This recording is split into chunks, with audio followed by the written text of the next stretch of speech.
I grew up in a ranch in southern Alberta in the Porcupine Hills.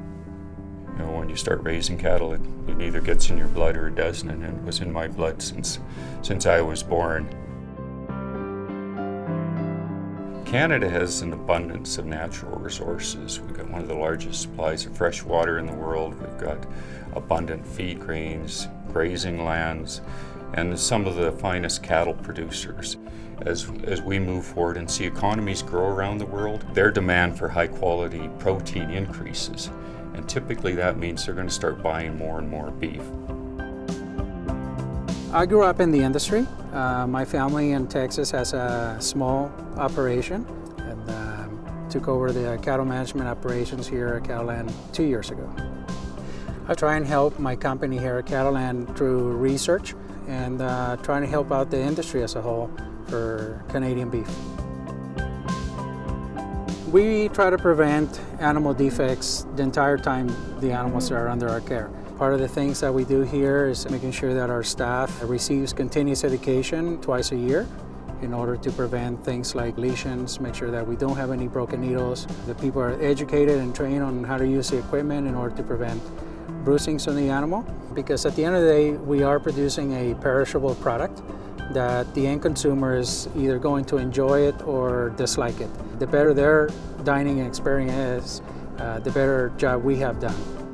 It's really rewarding to me to work with engaged producers who care about their industry, that care about the way they raise cattle and are interested in finding ways to do things better. And that's what research is all about, and it's just exciting to be involved in it.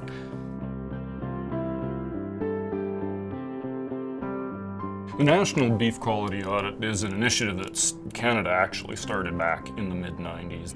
The whole idea is to do a periodic assessment of carcasses, carcass quality, carcass defects, and consumer satisfaction with eating quality of beef. And the Quality Starts Here program is continuing on today, except that now it's called Verified Beef Production Program, and it's shifted a little bit more into focus on food safety and animal welfare. But the basics of that program grew out of efforts that started off with the Beef Quality Audit back in the mid-90s, 20 years ago.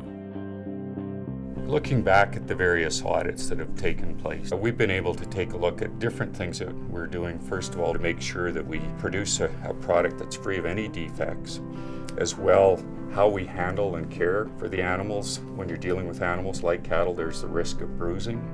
So as we process those animals, we want to make sure that product, as it moves through the system, will produce the highest quality beef. It's great to see that the Canadian Cattlemen's Association has the National Beef Quality Audit. What it's allowing us to do is look at defects, quality issues from the producer all the way through to the processor. We need producers' help. Abscessed livers have increased substantially. We've seen a significant economic impact from liver loss and carcass trimming to remove adhesions. By focusing on those defects, we can improve together, producing a higher quality, higher valued carcass that ultimately we are all going to benefit from, including our consumers here in Canada and around the world. If you look back in time to the first time we did a beef quality audit, what we see is that the incidence of bruising has gone down. We're, as an industry, doing a lot better job of how we handle cattle, both on the farm and in the packing plant. We see the incidence of horns is going down. We're doing a lot better job of either removing horns early in life or in the adoption of polled genetics or some combination of the two. Another thing was the reduction of brands. Brands aren't a good thing. They're like bruising. When we have bruised cattle, those bruises need to get trimmed off. That's less money for the producer, and it makes for tougher beef as well. So that's positive both from an animal value perspective as well as the welfare message that we've got. We've been successful in moving injection sites. While we're still seeing defects, they're up in the neck area, for instance, where that's a very low value product that typically gets ground up versus in a high quality middle meat or in a hip cut where it would be in a steak and a roast. So each time we learn something from it, each time we develop improved procedures, and each time we go out and we target our research in a more effective way. The other aspect to the audit is the consumer satisfaction audit.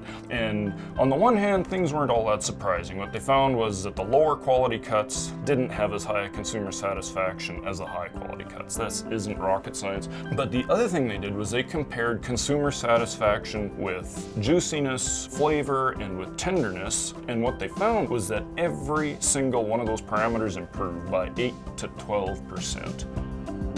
I believe that Canadian farmers do value the research done by the Beef Cattle Research Council. It's one of the few entities out there that when they do conduct research and it's released, it's available to the public, you can always contact them. I believe it helps the entire industry. The results of the latest audit make me feel pretty optimistic about this. There's not that many industries who have gone through as much as the Canadian beef industry has gone through over the last 10 or 15 years and improved things. And to do that without sacrificing on the quality side, I think is a gold star. When you're competing in the business we are and you're trying to be the best, you constantly have to be raising the bar. And I'm very, very proud of the fact that Canadian beef continues to be one of the very best products in the world.